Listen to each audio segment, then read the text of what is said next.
ಇನ್ನು ಸಿಎಂ ಪತ್ನಿಯಿಂದ ಸೈಟ್ಗಳನ್ನ ವಾಪಸ್ ಕೊಡೋದಾಗಿ ಪತ್ರ ಬರೆದಿರುವ ಬೆನ್ನಲ್ಲೇ ಸಂಕಷ್ಟ ಏನಾದ್ರೂ ಬಂದು ಬಿಡ್ತಾ ಅಂದ್ರೆ ಎಡವಟ್ಟನ್ನ ತಂದು ಬಿಡ್ತಾ ಈ ಒಂದು ಪತ್ರ ಎಂಬ ಪ್ರಶ್ನೆಗಳು ಕೂಡ ಈಗ ಮೂಡಿ ಬರ್ತಾ ಇರುವಂತದ್ದು.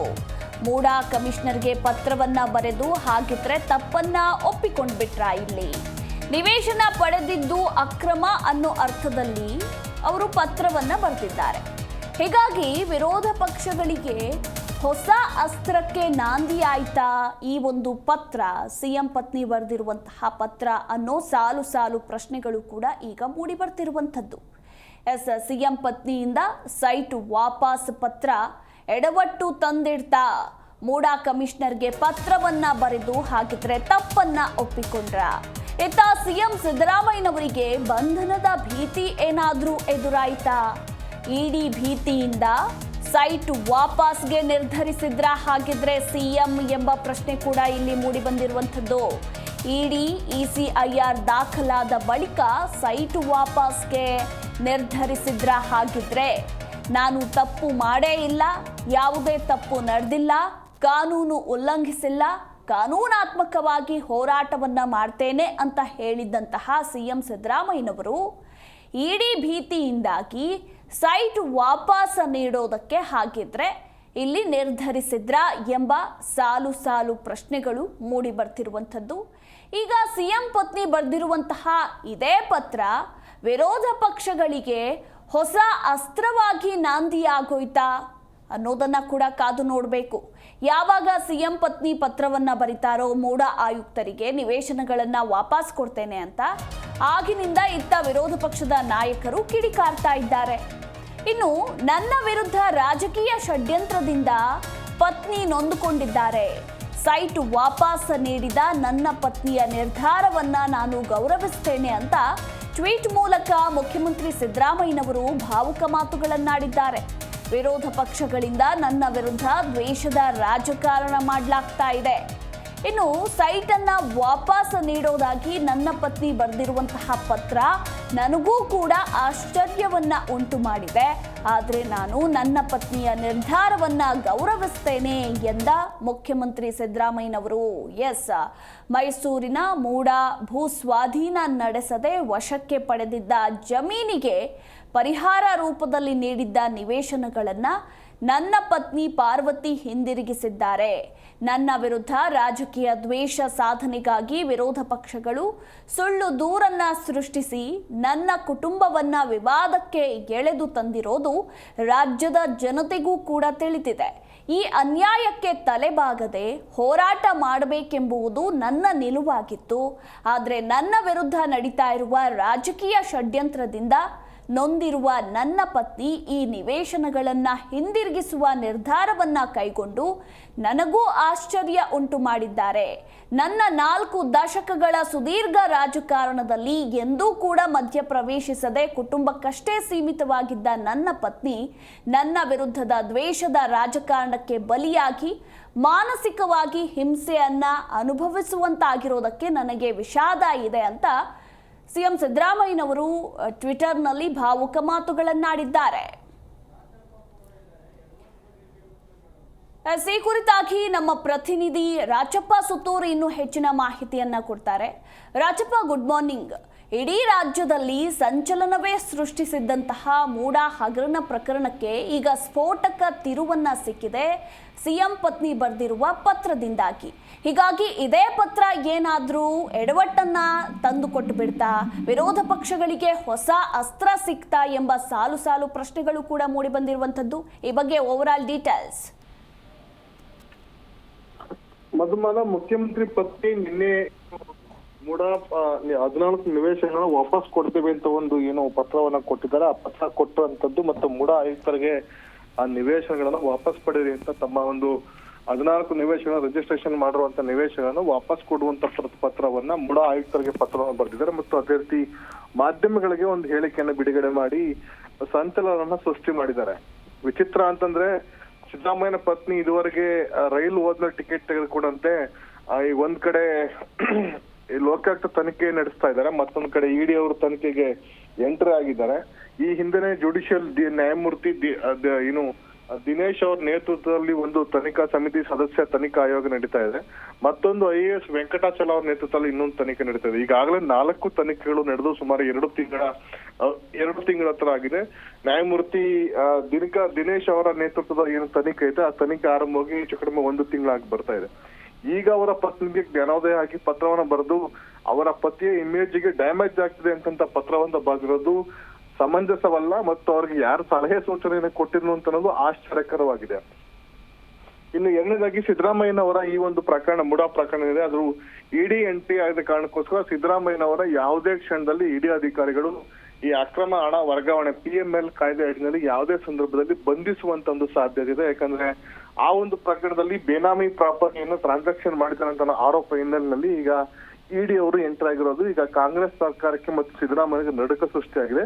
ಈ ಕಾರಣಕ್ಕೋಸ್ಕರ ಪತ್ನಿ ಪತ್ರವನ್ನು ಬರೆದಿದ್ದಾರೆ ಅಂತ ಅನ್ನೋದು ಎರಡನೇ ವಿಷಯ. ಮೂರನೇದಾಗಿ ಅವರ ಪತ್ನಿ ಪತ್ರವನ್ನ ಬರೆಯುವ ಮೂಲಕ ತಪ್ಪನ್ನ ಒಪ್ಪಿಕೊಂಡಿದ್ದಾರೆ ಅನ್ನೋ ಅರ್ಥದಲ್ಲಿ ಈಗ ಸಾರ್ವಜನಿಕರಲ್ಲಿ ಚರ್ಚಿತವಾಗ್ತಾ ಇದೆ. ಈ ಹಿಂದೆನೆ ಈ ಒಂದು ಮಾಧ್ಯಮಗಳಿರ್ಬೋದು ಅಥವಾ ಬೇರೆ ಬೇರೆ ಸಂದರ್ಭದಲ್ಲಿ ಸಿದ್ದರಾಮಯ್ಯ ಪ್ರಶ್ನೆ ಮಾಡೋ ಸಂದರ್ಭದಲ್ಲಿ 14 ನಿವೇಶನ ಅಕ್ರಮವಾಗಿ ಪಡೆದಿದ್ರೆ ಅಂತಂದ್ರೆ ವಾಪಸ್ ತೆಗೆದುಕೊಳ್ಳಿ ಅಂತ ಒಂದು ಸಂದೇಶನ ಕೊಡಬಹುದಾಗಿತ್ತು. ಅದ್ರ ಬದಲಾಗಿ 65 ಕೋಟಿ ಆಗುತ್ತೆ, ಸರ್ಕಾರ ದುಡ್ಡು ಕೊಡ್ಲಿ ಅಂತ ಸವಾಲನ್ನು ಸಿದ್ದರಾಮಯ್ಯ ಹಾಕಿದ್ರು. ದುರಂತ ಅಂದ್ರೆ ಸಿದ್ದರಾಮಯ್ಯವರು CM ಆಗಿದ್ದುಕೊಂಡು ಇಂತಹ ಒಂದು ಸವಾಲನ್ನು ಹಾಕಿದ್ರು. ಆದ್ರೆ ಈಗ ಅದೇ CM ಪತ್ನಿ ಪತ್ರವನ್ನು ವಾಪಸ್ ಕೊಡ್ತೀನಿ ನಾನು ಅಥವಾ ಜಮೀನನ್ನ ವಾಪಸ್ ಕೊಡ್ತೀನಿ ತೆಗೆದುಕೊಳ್ಳಿ ಅಂತ ಪತ್ರ ಬರೆದಾಗ ಸಿದ್ದರಾಮಯ್ಯನವರು ಅದನ್ನ ಸಮರ್ಥನೆ ಮಾಡ್ಕೊಳ್ತಾರೆ. ತಮ್ಮ ಪತ್ನಿಯ ಹೇಳಿಕೆಯನ್ನ ಹೆಮ್ಮೆಯಿಂದ ಅದನ್ನ ಟ್ವಿಟರ್ ಅಲ್ಲಿ ಪಬ್ಲಿಷ್ ಮಾಡುವಂತ ಪ್ರಯತ್ನ ಮಾಡ್ತಾರೆ. ಇದು ಮೂರ್ಖತನದ ಪರಮಾವಧಿ. ಇನ್ನು ಐದನೇದಾಗಿ ಈ ಒಂದು ಪ್ರಕರಣದಲ್ಲಿ ಏನು ಕಾಂಗ್ರೆಸ್ ಮತ್ತು ಬಿಜೆಪಿ ನಡುವೆ ಏನು ದೊಡ್ಡ ಮಟ್ಟದ ಜಗಳ ನಡೀತಾ ಇತ್ತು. ಸಿದ್ದರಾಮಯ್ಯನವರು ಎಲ್ಲೋ ಒಂದ್ ಕಡೆ ಮೊದಲೇ ಎಚ್ಚೆತ್ತುಕೊಂಡಿದ್ರೆ ಈ ಸಮಸ್ಯೆಗಳು ಆಗ್ತಿರ್ಲಿಲ್ಲ. ಆದ್ರೆ ಬಂಡತನವನ್ನ ಪ್ರದರ್ಶನ ಮಾಡಿ ಸಿದ್ದರಾಮಯ್ಯನವರು ಪದೇ ಇದೇ ವಿಷಯದಲ್ಲಿ ವಿಶೇಷವಾಗಿ ಮುಡಾ ಪ್ರಕರಣವನ್ನ ಸಮರ್ಥನೆ ಮಾಡ್ಕೊಳ್ಳೋಕೋಸ್ಕರ ಸಿದ್ದರಾಮಯ್ಯವರು ವಿಧಾನಮಂಡಲ ಅಧಿವೇಶನವನ್ನ ಬಲಿ ಕೊಟ್ಟಿದ್ರು ಇರ್ಬೋದು. ಮತ್ತೆ ಕಳೆದ 6 ತಿಂಗಳಿಂದ ನಿರಂತರವಾಗಿ 5-6 ತಿಂಗಳಿಂದ ಇದೇ ವಿಷಯವನ್ನು ಮುಂದಿಟ್ಕೊಂಡು ರಾಜ್ಯದ ಅಭಿವೃದ್ಧಿಯನ್ನು ಸಂಪೂರ್ಣವಾಗಿ ಕಡೆಗಣಿಸಿ ಬರೀ ಕಿತ್ತಾಟ ಜಗಳ ಇರ್ಬೋದು ಅಥವಾ ಈ ಒಂದು ಗೊಂದಲ ರಾಜ್ಯದಲ್ಲಿ ಪ್ರತಿಭಟನೆ ಹೋರಾಟಗಳಿಗೆ ಸಿದ್ದರಾಮಯ್ಯನವರು ವೇದಿಕೆಯನ್ನು ಕಲ್ಪಿಸಿಕೊಡುವ ಮೂಲಕ ರಾಜ್ಯದ ಅಭಿವೃದ್ಧಿಗೆ ಒಂದು ರೀತಿ ಮಾರಕವಾದಂತ ಒಂದು ನಿರ್ಧಾರವನ್ನ ಕೈಗೊಂಡ್ರು ಅಂತ ಹೇಳೋದು ತಪ್ಪಾಗೋದಿಲ್ಲ. ಹೀಗಾಗಿ ಎಲ್ಲೋ ಒಂದೊಂದು ಹಂತದಲ್ಲಿ ಈ ಒಂದು ಸಿದ್ದರಾಮಯ್ಯರ ಪತ್ನಿ ಏನು ಬರೆದಿರುವಂತ ಪತ್ರ ಸಿದ್ದರಾಮಯ್ಯರ ಬುಡಕ್ಕೆ ಬಂದು ಬಿದ್ದಿದೆ. ಈಗ ಸಿದ್ದರಾಮಯ್ಯರ ಕುರ್ಚಿಗೆ ಇಡಿ ಕಂಟಕ, ಲೋಕಾಯುಕ್ತ ಕಂಟಕ ಎಲ್ಲವೂ ಸಹ ಎದುರಾದ ನಂತರ ಅವ್ರಿಗೆ ಜ್ಞಾನೋದಯ ಆಗಿದೆ. ತಮ್ಮ ಪತಿ ಮತ್ತು ತಾವು ಅವರ ಪತ್ನಿನೂ ಸೇರದಂತೆ ಅವರ ಮಗ ಯತೀಂದ್ರನೂ ಸೇರದಂತೆ 3 ಜನ ಸಹ ಬಂಧನ ಭೀತಿಯಲ್ಲಿದ್ದಾರೆ. ಯಾವುದೇ ಕ್ಷಣದಲ್ಲಿ ಇಡಿ ಅಧಿಕಾರಿಗಳು 3ರನ್ನ ಬಂಧಿಸುವಂತ ಸಾಧ್ಯತೆ. ಇದರಲ್ಲಿ ಪ್ರಮುಖವಾಗಿ ಅಧಿಕಾರದ ಪ್ರಮುಖ ಹಂತ ಇರುವಂತಹ ಅಥವಾ ಮುಖ್ಯಮಂತ್ರಿ ಆಗಿರುವ ಕಾರಣಕ್ಕೋಸ್ಕರ ಸಿದ್ದರಾಮಯ್ಯನವರು ಈ ಪ್ರಕರಣದಲ್ಲಿ ಮೊದಲ ಆರೋಪಿಯಾಗಿದ್ದಾರೆ. ಹಾಗಾಗಿ ಅವರನ್ನ ಬಂಧಿಸಿದ್ರೆ ಇಡೀ ಪ್ರಕರಣಕ್ಕೆ ಬೇರೆ ತಿರುವು ಪಡ್ಕೊಳ್ಳುವಂತ ಸಾಧ್ಯತೆ ಇದೆ. ಹೀಗಾಗಿ ಈ ಒಂದು ಇಡಿ ಎಂಟ್ರಿಯಿಂದಾಗಿ ರಾಜ್ಯ ರಾಜಕಾರಣ ಮತ್ತು ಕೇಂದ್ರದ ರಾಜಕಾರಣವೂ ಸಹ ಬೇರೆ ಬೇರೆ ಸ್ವರೂಪವನ್ನು ಪಡ್ಕೊಳ್ಳುವಂತ ಒಂದು ಸಾಧ್ಯತೆ ಕಂಡು ಬರ್ತದೆ. ಮತ್ತು ಮುಖ್ಯಮಂತ್ರಿ ಪತ್ನಿಯವರು ಈ ಪತ್ರವನ್ನು ಬರೆಯುವ ಮೂಲಕ ತಮ್ಮ ತಪ್ಪನ್ನ ಒಪ್ಪಿಕೊಳ್ಳುವ ಮೂಲಕ ಏನಂತ ಅದನ್ನ ಈ ದೇವಸ್ಥಾನಗಳಲ್ಲಿ ಹೋಗಿ ತಮ್ಮ ತಪ್ಪು ಮಾಡಿದ್ದೇವೆ ನಮ್ಮ ಕ್ಷಮಿಸಿ ಬಿಡಿ ಅಂತ ಹೇಳೋ ರೀತಿ ಕೋರ್ಟ್ಗಳ ಮುಂದೆ ಹೋಗಿ ಕ್ಷಮಿಸಿ ಬಿಡಿ ಅಂತ ಹೇಳಿದ್ರೆ ಅಥವಾ ಇದೇ ಒಂದು ಅರ್ಜಿಯನ್ನ ನಮ್ಗೆ ಇದು ಕಾನೂನಾತ್ಮಕ ವಿಷಯವನ್ನ ಉಲ್ಲೇಖ ಮಾಡ್ತೇವೆ, ಇದೇ ಒಂದು ಅರ್ಜಿಯನ್ನ ನ್ಯಾಯಾಲಯದ ಮುಂದೆ ನಿವೇದನೆ ಮಾಡಿಕೊಂಡು ಈ ಇಡೀ ಪ್ರಕರಣಕ್ಕೆ ಈ ಒಂದು ಪ್ರಕರಣವೇ ಕಾರಣವಾಗಿದೆ, ಮುಡಾ 14 ನಿವೇಶನ ಕಾರಣವಾಗಿದೆ. ಹಾಗಾಗಿ ನಾನು 14 ನಿವೇಶನ ಸರೆಂಡರ್ ಮಾಡ್ತೇನೆ ಅಂತ ಅನ್ನೋದನ್ನೇನಾದ್ರು BM ಪಾರ್ವತಿ ಅವರೇನಾದ್ರು ಕೋರ್ಟ್ ಮುಂದೆ ಅಫಿಡವಿಟ್ ನ ಸಲ್ಲಿಸಿದ್ದೆ ಆದಲ್ಲಿ ಇದಕ್ಕೆ ಬೇರೆ ತಿರುವು ಪಡ್ಕೊಳ್ಳುವಂತ ಸಾಧ್ಯತೆ ಇತ್ತು. ಆದ್ರೆ ಅವರು ತಪ್ಪಾಗಿ ಅದನ್ನ ಕಮಿಷನರ್ಗೆ ಪತ್ರವನ್ನು ಬರೆದು ಅದರ ಮಾಧ್ಯಮಗಳಿಗೆ ಬಿಡುಗಡೆ ಮಾಡುವ ಮೂಲಕ ತನಿಖೆ ಅದೇನೋ ತಪ್ಪಿಸುವಂತ ಪ್ರಯತ್ನವನ್ನು ಮಾಡ್ತಿದ್ದಾರೆ ಅಂತ ಒಂದು ಆರೋಪ ಇದೆ. ಈಗ ಲೋಕಾಯುಕ್ತ ತನಿಖೆ ಏನಿದೆ, ತನಿಖೆನಲ್ಲಿ ಈಗ ತನಿಖೆ ಆರಂಭವಾಗಿದೆ. ಅಂತ ಸಂದರ್ಭದಲ್ಲಿ ಪತ್ರವನ್ನು ಬರೆಯುವ ಮೂಲಕ ಅವರು ತೆಗೆದುಕೊಂಡಿರುವಂತ ನಿವೇಶನ ವಾಪಸ್ ಕೊಡ್ತೀವಿ ಅಂತ ಹೇಳಿದ್ಮೇಲೆ ತನಿಖೆ ಯಾಕೆ ಮಾಡಬೇಕು ಅಂತ ಅನ್ನೋ ಪ್ರಶ್ನೆಯೂ ಸಹ ಉದ್ಭವಿಸುತ್ತೆ. ಹೀಗಾಗಿ ತನಿಖೆಯ ದಿಕ್ಕು ತಪ್ಪಿಸ್ಲಿಕ್ಕೆ ಈ ರೀತಿ ಒಂದು ಪತ್ರವನ್ನು ಕೊಟ್ಟಿರುವಂತದ್ದು. ಅಥವಾ ಎರಡನೇದಾಗಿ ಸಿದ್ದರಾಮಯ್ಯನವರು ಇಮೇಜಿನ ಡ್ಯಾಮೇಜ್ ಆಗ್ತಿಂತ ಅನ್ನೋ ಪತ್ರವನ್ನು ಕೊಟ್ಟಿರುವಂತದ್ದು.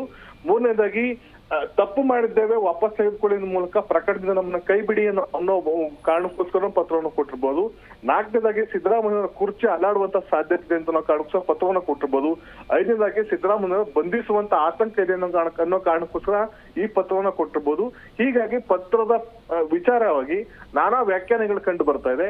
ಅದರಲ್ಲಿ ಪ್ರಮುಖ ಭಾಗವಾಗಿ ಎಲ್ಲವನ್ನೂ ಸಹ ಈ ನನ್ನ ಏನು 4-5 ಅಂಶಗಳನ್ನು ಉಲ್ಲೇಖ ಮಾಡಿದ್ದೇವೆ, ಇವೆಲ್ಲವೂ ಸಹ ಸಾರ್ವಜನಿಕ ವಲಯದಲ್ಲಿ ಚರ್ಚಿತವಾಗಿರೋ ಕಾರಣಕ್ಕೋಸ್ಕರ ಮತ್ತು ಇದು ಒಂದು ರೀತಿ ತನಿಖೆ ಹಾದಿ ತಪ್ಪಿಸುವಂತ ಪ್ರಯತ್ನದ ಭಾಗವಾಗಿ ಆಗಿರುವಂತ ಪತ್ರ ಅಂತ ಅನ್ನೋ ಕಾರಣಕ್ಕೋಸ್ಕರ ಇದು ಸರ್ವಸಮ್ಮತವಾಗಿ ಉದ್ದೇಶಪೂರ್ವಕವಾಗಿ ಅಥವಾ ದುರುದ್ದೇಶಪೂರ್ವಕವಾಗಿ ಪತ್ರವನ್ನು ಬರೆದು ಪ್ರಕರಣದಿಂದ ತಪ್ಪಿಸಿಕೊಳ್ಳುವಂತ ಪ್ರಯತ್ನವನ್ನ BM ಪಾರ್ವತಿ ಅವರ ಪತಿಯನ್ನ ರಕ್ಷಣೆ ಮಾಡ್ಲಿಕ್ಕೋಸ್ಕರ ಬರೆದಿದ್ದಾರೆ ಅಂತ ಅನ್ನೋದು ಈಗ ಸಾರ್ವಜನಿಕ ವಲಯ ಚರ್ಚೆ ಆಗ್ತಾ ಇದೆ. ಹೀಗಾಗಿ ಇದಕ್ಕೆ ಕಾನೂನಲ್ಲಿ ಯಾವುದೇ ಮಾನ್ಯತೆ ಕಂಡು ಬರೋದಿಲ್ಲ. ಯಾಕಂದ್ರೆ ಇಂತಹ ಪತ್ರಗಳಿಗೆ ಏನಾದ್ರು ಸ್ಯಾಂಟಿಟಿ ಇದೆ ಅಂತಂದ್ರೆ ಅದನ್ನ ಕೋರ್ಟ್ ಮೂಲಕ ಮಾನ್ಯತೆ ಮಾಡ್ಬೇಕಾಗತ್ತೆ. ಈಗ ಇಲ್ಲಿ ಕಾನೂನಾತ್ಮಕವಾಗಿ ಕೋರ್ಟೇ ತನಿಖೆ ಮಾಡ್ಲಿಕ್ಕೆ ಆದೇಶ ಕೊಟ್ಟ ಕಾರಣಕ್ಕೋಸ್ಕರ ಇಲ್ಲಿ BM ಪಾರ್ವತಿ ಬರಂತ ಯಾವ ಪತ್ರಕ್ಕೂ ಸಹ ಈಗ ಮಾನ್ಯತೆ ಇರೋದಿಲ್ಲ.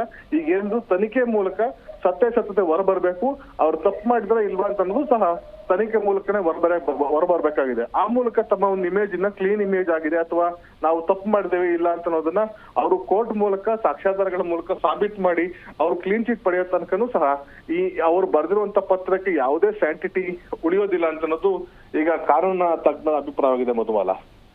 ಎಸ್, ಥ್ಯಾಂಕ್ ಯು ರಾಜಪ್ಪ ನಿಮ್ಮೆಲ್ಲ ಮಾಹಿತಿಗಾಗಿ. ಜಿ ಕನ್ನಡ ನ್ಯೂಸ್ ಈಗ ನಿಮ್ಮ ಮನೆಯಲ್ಲೇ ನೋಡಿ, ಎಲ್ಲ ಕೇಬಲ್ಗಳಲ್ಲಿ ಈಗ ಲಭ್ಯ. ನಿಮ್ಮ ನೆಚ್ಚಿನ ಜಿ ಕನ್ನಡ ನ್ಯೂಸ್ ಈಗ ಸನ್ ಡೈರೆಕ್ಟ್ ನಲ್ಲಿ number 292, Tata play number 1664, Jio TV number 1334, NXT digital number 30, in cable number 30, city networks 51, U digital number 162, GTPL number 17, Rockline telecommunications number 42, Shri Basaveshwara cable number 168, rural cable network 60, Vinayaka digital 57, Abhishek cable 821, city channel 53, Siddeshwara cable network 57, V4 digital Infotech 628, Surya digital networks 53, Gajanan digital number 836, Malnad Infotech Private Limited number 56, Metrocast number 830, Victory Digital number 167ರಲ್ಲಿ ನೋಡಿ ಆನಂದಿಸಿ.